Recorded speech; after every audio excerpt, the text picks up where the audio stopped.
মা, তোমার বয়স বেশি হলেও তোমার ভিতরে এখনো অনেক টাইট। আমি একটু করলে আর পারব না। মা, তোমার ভিতরে এত গরম কেন? আমার এটা তো পুড়ে যাবে। তোমার ভিতরে কি পানি ছেড়ে দিব? যখন আমি আমার বাগানে গাছের যত্ন নিচ্ছিলাম, তখন সেখানে কারও আসার আশা করিনি। এটি ছিল আমার দিনের সবচেয়ে প্রিয় সময়, মাটি দিয়ে হাত নোংরা করা, রোদের উপভোগ করা এবং শুধু শান্তি অনুভব করা। এটি ছিল আমার দৈনন্দিন রুটিন। কিন্তু সেই দিন হঠাৎ আমি আমার পিছনে পায়ের শব্দ শুনতে পেলাম। যখন আমি পিছনে ফিরে তাকালাম, তখন সেখানে আমার ছেলে অরুণ দাঁড়িয়েছিল। সে তার বড় হাসিভরা চোখে আমাকে দেখছিল। যেই আমি তাকে ফিরে তাকালাম, সে কি মা ই বলে আমাকে ডাকল। তখন তার কণ্ঠে ছিল উষ্ণ উৎসাহ এবং ঠোঁটে হাসি। আমি তখন হাসি ছাড়া থাকতে পারলাম না। অরুণ, তুমি এখানে কি করছ? আমি আমার হাত থেকে মাটি ঝেড়ে তাকে জিজ্ঞেস করলাম। তখনই সে আমার কাছাকাছি এল এবং আমাকে জোরে জড়িয়ে ধরল। এটি ছিল আকস্মিক, কিন্তু আমি তাকেও ফিরে জড়িয়ে ধরলাম। তারপর তার শক্ত বাহুগুলোকে আমার চারপাশে অনুভব করতে লাগলাম। অরুণ এখন ২-৫ বছরের হয়ে গেছে, এবং তাকে দেখে আমি অবাক হতাম যে সে কিভাবে এত দ্রুত একটি লম্বা, সুন্দর পুরুষে পরিণত হয়েছে। তারপর সে আমাকে বলল, মা, আমি আপনাকে এখানে একটি সারপ্রাইজ দিতে এসেছি। সে আমার চোখের দিকে তাকিয়ে বলল, আমি জানি আপনি এই বাগানটি কতটা পছন্দ করেন, এবং আমি ভেবেছিলাম আমি আপনার কিছু সাহায্য করতে পারি। তখন আমি হালকা করে হেসে বললাম, ঠিক আছে। আমি সঙ্গীর আশা করিনি, কিন্তু সাহায্য করতে অস্বীকারও করতে পারি না। যখন সে আমার পাশে দাঁড়াল এবং একটি ছোট কোদাল হাতে নিল, তখন তার চলাফেরায় কিছু আলাদা ছিল। তার যুবক শক্তিতে পরিবেশ ভরে গেল, এবং এক মুহূর্তের জন্য বাগানটি একটি নতুনভাবে সুগন্ধিত হয়ে উঠল। তারপর আমরা একসাথে কাজ শুরু করলাম। কাজের সময় আমরা অনেক হাসিঠাট্টা করলাম। তখনই আমি তার গার্লফ্রেন্ড সম্পর্কে কথা তুললাম। সে সঙ্গে সঙ্গে গম্ভীর হয়ে অস্বীকার করল। কিন্তু তখনই কাজ করার সময় কিছু বদলে গেল। অরুণ একটি গমলা তুলতে হাত বাড়াল, তখন তার হাত আমার হাত স্পর্শ করল, এবং একটি শিহরণ আমার সমস্ত শরীরে ছড়িয়ে পড়ল। সেই হালকা স্পর্শ এক মুহূর্তের জন্য আমাকে অস্থির করে দিল, যেন আমাদের মধ্যে বাতাসে একটি অকথিত সংযোগের ঢেউ বয়ে গেল। তারপর আমরা কাজে মনোযোগ দেওয়ার চেষ্টা করলাম, কিন্তু তখন একে অপরের এত কাছাকাছি হওয়ার একটি অদ্ভুত অনুভূতিকে অস্বীকার করা খুব কঠিন ছিল। কাজ করার সময় যখন সে ঘাস উপড়ে ফেলতে নিচু হল, তখন হঠাৎ তার মুখ আমার মুখের খুব কাছাকাছি চলে এল। তখন আমি তার গরম নিঃশ্বাস আমার গালে অনুভব করলাম, এবং আমাদের মধ্যে দূরত্ব যেন কিছুক্ষণের জন্য অদৃশ্য হয়ে গেল। তারপর আমাদের চোখে চোখ পড়ল, এবং তার চোখে একটি গভীর অনুভূতি ছিল, যেন সে সব কিছু বলছে যা শব্দে বলা যায় না। কিন্তু তখন তার দৃষ্টিতে এমন কিছু ছিল যা আমার হৃদস্পন্দন বাড়িয়ে দিয়েছিল। সেই মুহূর্ত, সেই দৃষ্টি, সবকিছু আকস্মিকভাবে ঘটে গেল যা আমার সমস্ত শরীরে একটি সংবেদন সৃষ্টি করল। তখন সে নরমভাবে জিজ্ঞেস করল, মা, আপনি ঠিক আছেন? তার কণ্ঠে ছিল কোমলতা এবং একটি অকথিত তীব্রতা। তখনও তার চোখ আমার সৌন্দর্য দেখছিল, এবং আমার নিঃশ্বাস থেমে গেল। আমার কণ্ঠ কাঁপছিল, এবং আমি আমার সংযম বজায় রাখার চেষ্টা করে উত্তর দিলাম, আমি ঠিক আছি, বেটা। তারপর আমি আমার ঠোঁটে হাসি আনার চেষ্টা করলাম, কিন্তু এখন আমাদের মধ্যে পরিবেশ সম্পূর্ণ বদলে গেছে। এখন প্রতিবার যখন আমি তার দিকে তাকাতাম, আমি তাকে আমাকে দেখতে পেতাম। তার দৃষ্টি আমার বুকের মধ্যে একটি হালকা আকাঙ্ক্ষা জাগিয়ে তুলছিল। তারপর যত আমরা এগিয়ে যেতে লাগলাম, পরিবেশে একটি অদ্ভুত অস্থিরতা ভরে গেল। এখন অরুণের স্বাভাবিক এবং চঞ্চল স্বভাব কিছুটা বেশি গম্ভীর এবং আবেগপ্রবণ হয়ে গেছে। তখন সে দাঁড়াল এবং তার বাহু প্রসারিত করে আংটি নিতে লাগল, যা আমাকে তার বাবুর একটি ঝলক দেখাল। তখন আমার দৃষ্টি বাবুর উপর আটকে গেল, এবং আমার হৃদস্পন্দন বেড়ে গেল। তখন অরুণ বলল, মা, তুমি জানো গো? তার কণ্ঠ ছিল নরম এবং অন্তরঙ্গ। সে বলল, আমি সবসময় বিশ্বাস করি যে তুমি পৃথিবীর সবচেয়ে সুন্দর নারী, কারণ তোমার চেয়ে সুন্দর নারী আমি আজ পর্যন্ত দেখিনি। তার শব্দগুলি শুধু প্রশংসার চেয়ে বেশি একটি স্বীকারোক্তি ছিল, যা আমাকে ভাবতে বাধ্য করল। এর আগে যে আমি কিছু বলতে পারি, সে আরও কাছে চলে এল। তারপর তার হাত আমাকে আলতো করে জড়িয়ে ধরার জন্য এগিয়ে এল। তার আঙুলগুলি আমার হাতের উপর একটি রেখা তৈরি করতে লাগল, যেখানেই সে স্পর্শ করল, সেখানে একটি শিহরণ ছড়িয়ে পড়ল। তখন আমি তার উষ্ণতা আমার শরীরে অনুভব করতে পারছিলাম, এবং তখন পৃথিবী আমাদের জন্য ছোট হয়ে গেল। তারপর একটি কোমল স্পর্শের সাথে সে আমার কানের পিছনে তার গরম নিঃশ্বাস ছড়িয়ে দিতে লাগল। তার আঙুলগুলি আমার গাল স্পর্শ করে সেখানেই থেমে গেল, এবং তখন আমি একটি তীব্র আকাঙ্ক্ষা অনুভব করছিলাম যা আমাকে একই সাথে রোমাঞ্চিত এবং ভীত করছিল। যখন সে আমার ভিতরের অস্থিরতা অনুভব করল, সে নিচু হয়ে গেল। তারপর তার ঠোঁট আস্তে আমার ঠোঁট স্পর্শ করল। এই চুম্বন ছিল খুবই কোমল এবং প্রশ্নবিদ্ধ, কিন্তু তখন আমি কিছু বলতে পারলাম না। তখন আমার হৃদয় দ্রুত স্পন্দিত হচ্ছিল। আমি কখনো কল্পনাও করিনি যে আমার ঠোঁট তার ঠোঁটের সাথে এমনভাবে মিলিত হবে। তখনই চুম্বন আরও গভীর হতে লাগল, যেন আমরা দুজন বহু বছর ধরে বিচ্ছিন্ন কোনো প্রেমিক। তারপর সে তার হাত আমার কোমরে রাখল এবং আমাকে আরও কাছে টানতে লাগল। তখন তার স্পর্শে আমি একটি জ্বলন্ত আগুন অনুভব করলাম, যা আমি উপেক্ষা করতে পারলাম না।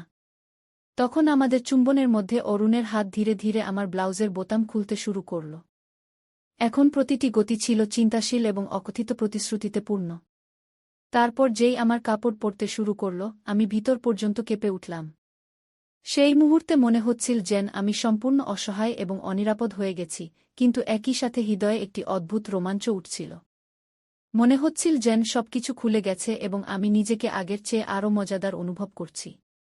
সেই মুহূর্ত ছিল ভয় এবং উত্তেজনার একটি অদ্ভুত মিশ্রণ। তখন আমরা কিছুক্ষণের জন্য আলাদা হলাম এবং আমাদের শ্বাস পরস্পরের সাথে মিলিত হল। তখন আমাদের চোখ একে অপরের মধ্যে ডুবে গিয়েছিল।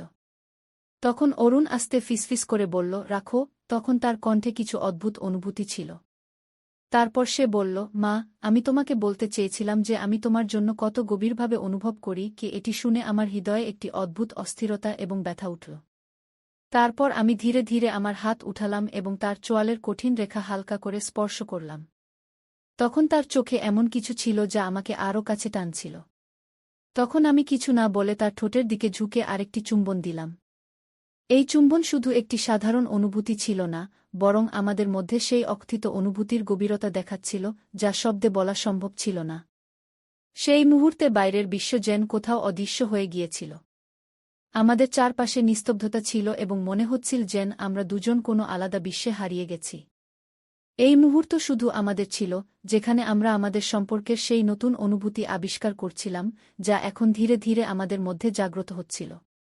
শেষ পর্যন্ত যখন আমরা একে অপর থেকে আলাদা হলাম, তখন আমাদের মুখ লাল ছিল এবং হৃদয় জোরে স্পন্দিত হচ্ছিল। তখন অরুণ আমাকে একটি হালকা কিন্তু মিষ্টি হাসি দিল। সেই হাসি এমন ছিল যেন সে জানত যে আমাদের মধ্যে কিছু পরিবর্তন হয়েছে। সেই হাসির সাথে সে বলল, আমি চা বানিয়ে আনি কি। এত বলেই সে রান্নাঘরে যেতে লাগল এবং আমি তাকে রান্নাঘরের দিকে যেতে দেখতে লাগলাম। তখন আমার মনে একটি অদ্ভুত অনুভূতি ছিল, খুশি, উত্তেজনা এবং কিছুটা চিন্তাও। তার স্পর্শ এখনও আমার ত্বকে অনুভূত হচ্ছিল। এখন আমি ভাবতে শুরু করলাম যে এখন সবকিছু আগের মতো থাকবে না, কারণ আমাদের মধ্যে অনেক কিছু পরিবর্তন হয়ে গিয়েছিল এবং এই পরিবর্তন ছিল গভীর এবং স্থায়ী। তারপর যখন আমি ভিতরে গেলাম, তখন দেখলাম অরুণ রান্নাঘরে আছে। টেবিলে 2টি কাপ চা রাখা ছিল। তখন সে শান্তভাবে বসেছিল, কিন্তু তার চোখে সেই গরম উত্তেজনা ছিল যা আমি আগে দেখেছি। তারপর আমি হাসতে হাসতে চায়ের কাপ তুলে নিলাম এবং সেই মুহূর্তে অনুভব করলাম যে এই সম্পর্ক এখন একটি নতুন শুরুর জন্য প্রস্তুত। তারপর আমরা একসাথে বসে চায়ের চুমুক নিতে লাগলাম। তখন আমরা নীরব ছিলাম, নিজ নিজ চিন্তামগ্ন। আমি এই নতুন শুরু নিয়ে ভাবতে লাগলাম যে আমি কি এটির মুখোমুখি হওয়ার জন্য প্রস্তুত। তখন অরুণও কিছু ভাবছিল। আমরা চায়ের চুমুক নিতে নিতে বসেছিলাম, কিন্তু তখন আমাদের মধ্যে নীরবতা অস্বস্তিকর ছিল না, বরং এটি অকথিত শব্দে পূর্ণ ছিল। আমি আমার দৃষ্টি টেবিলে রেখে দিলাম এবং অকারণে চা নাড়তে নাড়তে আমার ভিতরে উঠতে থাকা অদ্ভুত অনুভূতিগুলো বোঝার চেষ্টা করছিলাম। তখন অরুণ আমার সামনেই বসেছিল। সে খুবই স্বাচ্ছন্দ্যে মনে হচ্ছিল, খুবই স্বাচ্ছন্দ্যে, এই সব কিছুর পর যা এইমাত্র ঘটেছিল। তবুও তার দৃষ্টি আমার উপর ছিল এবং আমি তার উপস্থিতি আমার ত্বকে একটি গরম স্পর্শের মতো অনুভব করতে পারতাম। তখন সে আস্তে বলল, মা। তখন তার কণ্ঠ নীরবতা ভেঙে দিল। তারপর সে বলল, আজ আপনি আলাদা লাগছেন। আপনি ঠিক তো আছেন? তখন আমি তার দিকে তাকালাম। তারপর আমার এবং তার দৃষ্টি মিলিত হল। তখন তার চোখে চিন্তা ছিল, কিন্তু কিছু আরও ছিল, কিছু এমন যা আমার হৃদস্পন্দন বাড়িয়ে দিল। আমি এমন অনুভূতির সাথে অভ্যস্ত ছিলাম না, বিশেষ করে অরুণের আশেপাশে। কিন্তু আমি আমাদের মধ্যে কি যখন সে সুযোগ দিচ্ছিল, তখন আমার মনের এক অংশ চাইছিল যে সবকিছু আগের মতোই থাকুক এবং আমি এই বিষয়গুলো উপেক্ষা করে যাই। কিন্তু আমার ভেতরের আরেক অংশ, যে ইতিমধ্যে সেই মুহূর্তের গভীরতা অনুভব করেছিল, সে জানতে চাইছিল যে সামনে কি হতে চলেছে। আমি বুঝতে পারছি, অরুণ। আমি ধীরে ধীরে বললাম, তখন আমার কণ্ঠ এতই নিচু ছিল যে মনে হচ্ছিল আমি নিজের সঙ্গে কথা বলছি। কিন্তু কিছু কথা সরাসরি বলা সহজ হয় না। তখন সে কিছুই বলল না, শুধু তার গভীর দৃষ্টিতে আমাকে দেখতে থাকল। হঠাৎ কিছু না বলেই সে উঠে দাঁড়াল এবং টেবিলের চারপাশে ঘুরে আমার পাশে এসে দাঁড়াল। তখন সে এত কাছে ছিল যে আমি তার উষ্ণতা অনুভব করতে পারছিলাম। আমার শ্বাস যেন থেমে গেল। এখন আমাদের কিছু বলার প্রয়োজন নেই, সে ধীরে ধীরে বলল। তারপর সে তার হাত হালকাভাবে আমার কাঁধে রাখল। আমি তার দিকে তাকালাম এবং আমার হৃদয় দ্রুত স্পন্দিত হতে লাগল। তার স্পর্শ কোমল ছিল, কিন্তু তাতে এক অদ্ভুত গভীরতা ছিল। আমি জানতাম যে আমাকে পিছিয়ে যাওয়া উচিত, কিন্তু আমি জানি না কেন আমি তার দিকে আকৃষ্ট হচ্ছিলাম। তখন তার স্পর্শ আমাকে এক ধরনের শান্তির মতো লাগছিল। অরুণ, তখন আমি বলতে শুরু করলাম, কিন্তু আমার কথা থেমে গেল। ঠিক তখনই সে নুয়ে পড়ল এবং আমার কপালে একটি হালকা চুম্বন দিল। তারপর সে ফিসফিস করে বলল, সব ঠিক আছে, মা। তার ঠোঁট এক মুহূর্তের জন্য থেমে গেল, তারপর সে কিছুটা পিছিয়ে গেল। কিছুক্ষণ ভেবেই সে বলল, মা, আমি তোমাকে ছেড়ে কোথাও যাব না। তার কণ্ঠে এত কোমলতা ছিল যে আমার হৃদয় যেন এক অদ্ভুত শান্তি পেল। যখন অরুণ আমার কাঁধে হাত রাখল এবং বলল, সম্ভবত এখন আমাদের কথা বলার প্রয়োজন নেই, তখন আমি নিজেকে থামাতে পারলাম না। সে তখন তাড়াহুড়ো করছিল না, শুধু আমার সঙ্গে ছিল, আমার প্রতিক্রিয়ার অপেক্ষায় ছিল। এবং যতই আমি এটা থামানোর চেষ্টা করছিলাম, ততই আমি আমাদের মধ্যে আকর্ষণকে অস্বীকার করতে পারছিলাম না। তখন আমি অরুণের সঙ্গে নিরাপদ বোধ করছিলাম, কিন্তু এখন এটা তার চেয়ে অনেক বেশি হয়ে উঠছিল। এখন আমাদের মধ্যে কিছু উন্মোচিত হচ্ছিল, এমন কিছু যা আমাদের নির্ধারিত সীমানা অতিক্রম করেছিল। অরুণ, আমাকে না। আমি ফিসফিস করে বললাম। এর আগে যে আমি পুরো কথা বলতে পারি, সে ধীরে ধীরে আমার গাল ধরে আমার মুখ তার দিকে ঘুরিয়ে নিল। তারপর সে ধীরে ধীরে বলল, মা, তোমার কিছু বলার প্রয়োজন নেই, শুধু আমাকে এখানে তোমার সঙ্গে থাকতে দাও। তখনও আমার হৃদয় দ্রুত স্পন্দিত হচ্ছিল। যখন আমি তার চোখের দিকে তাকালাম, তখন তার দৃষ্টিতে এক আকাঙ্ক্ষা দেখে আমি স্বস্তি পেলাম, আবার ভয়ও পেলাম। আমি জানতাম না কি করতে হবে, এই অনুভূতিকে কিভাবে বুঝব যা আমার ভেতর উথালপাথাল করছিল। কিন্তু সেই মুহূর্তে তার হাত আমার গালে এবং তার চোখ আমার চোখের দিকে তাকিয়েছিল, তখন আমি পিছিয়ে যেতে চাইছিলাম না। ধীরে ধীরে সে আবার নুয়ে পড়ল এবং আমার গালে একটি হালকা চুম্বন দিল। এটা তার দিক থেকে একটি ইঙ্গিত ছিল যা খুবই কোমল, কিন্তু এটা আমার মেরুদণ্ডে একটি শিহরণ ছড়িয়ে দিল। তারপর আমি আমার চোখ বন্ধ করলাম, তার ঠোঁটের উষ্ণতা আমার ত্বকে অনুভব করতে করতে, এবং এক মুহূর্তের জন্য বাকি সবকিছু ভুলে গেলাম। এখন সবকিছু যেন ঝাপসা হয়ে যাচ্ছিল। কিছুক্ষণ পরে যখন সে পিছিয়ে গেল, তখন আমি আমার চোখ খুললাম এবং তাকে আমাকে দেখতে পেলাম। তার মুখ খুবই কোমল এবং শান্ত দেখাচ্ছিল। আমি শুধু তোমার খেয়াল রাখতে চাই, সে ধীর কণ্ঠে বলল, এটুকুই। তারপর আমি গভীর শ্বাস নিলাম, কিন্তু আমার গলায় যেন কিছু আটকে গেছে বলে মনে হচ্ছিল। এটা আমার জন্য একদম নতুন ছিল এবং কিছুটা ভীতিকর, কিন্তু আমার ভেতর কোথাও না কোথাও এই সংযোগ অনুভব করার ইচ্ছাও ছিল। তারপর আমি ধীরে ধীরে বললাম, অরুণ। তখন আমার কণ্ঠ এতই নিচু ছিল যে সেটা শোনা কঠিন ছিল। তারপর সে হালকা হেসে আমার কানের পাশের এলোমেলো চুল ঠিক করতে লাগল। তারপর সে শান্ত স্বরে বলল, কিছু না মা, এখন আমাদের কিছু বুঝতে হবে না। এবং সেই মুহূর্তে আমি তার কথায় বিশ্বাস করলাম। তখন সম্ভবত আমাদের এখনই চূড়ান্ত সিদ্ধান্তে পৌঁছানোর প্রয়োজন ছিল না। সম্ভবত এটাই ঠিক ছিল যে আমরা শুধু এখানে একসঙ্গে থাকি এবং জিনিসগুলো নিজে নিজে সাজিয়ে নিই।